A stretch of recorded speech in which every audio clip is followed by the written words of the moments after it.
டேஸ்டியான மட்டன் சுக்கா வறுவல் எப்படி பண்ணலான்னு வாங்க பார்க்கலாம். இது ரொம்பவே குயிக்காக பண்ணிடலாம். டேஸ்ட்டும் சூப்பராக இருக்கும். கண்டிப்பாக நீங்களும் ட்ரை பண்ணி பாருங்கள். இதுக்கு 1/2 கிலோ மட்டன் எடுத்திருக்கேன். இது கூட 1 டேபிள் ஸ்பூன் இஞ்சி பூண்டு பேஸ்ட்டு, 1 டேபிள் ஸ்பூன் உப்பு சேர்த்து 1 டம்ளர் தண்ணி ஊற்றி குக்கரை க்ளோஸ் பண்ணி ஒரு 5 விசிலுக்கு வேக வச்சு எடுத்துக்கிறேன். இப்போ வெயிட் அடங்கிருச்சு. இப்போ நல்லா மட்டன் வெந்துருச்சு. இப்போ இதை ஓரமாக வச்சுருங்க. இப்போ ஒரு கடாயை எடுத்துக்கங்க. 1 டேபிள் ஸ்பூன் ஆயில் சேர்த்துக்கிறேன். இப்போ ஆயில் நல்லா ஹீட் ஆனதுக்கப்புறம் 2 வெங்காயத்தை குட்டியாக கட் பண்ணி சேர்த்துக்கிறேன். கருவேப்பிலை ஒரு கொத்து சேர்த்துக்கிறேன். சேர்த்துட்டு நல்லா இதை வதக்கி விடுங்க.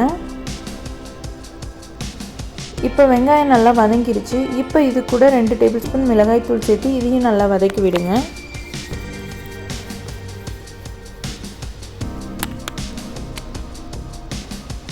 இப்போ இது கூட வேக வச்ச மட்டனை தண்ணியோடு சேர்த்துக்கிறேன். நல்லா கொதிச்சு வந்ததுக்கப்புறம் மூடி போட்டு மூடிட்டு நல்லா திக்காக சுண்டி வர வரைக்கும் குக் பண்ணிக்கோங்க.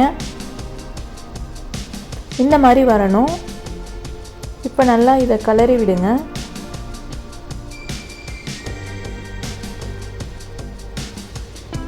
இப்போ இது கூட கொத்தமல்லி இலையும் தூவிட்டு இறக்குனீங்கன்னா சுவையான மட்டன் சுக்கா வறுவல் ரெடி.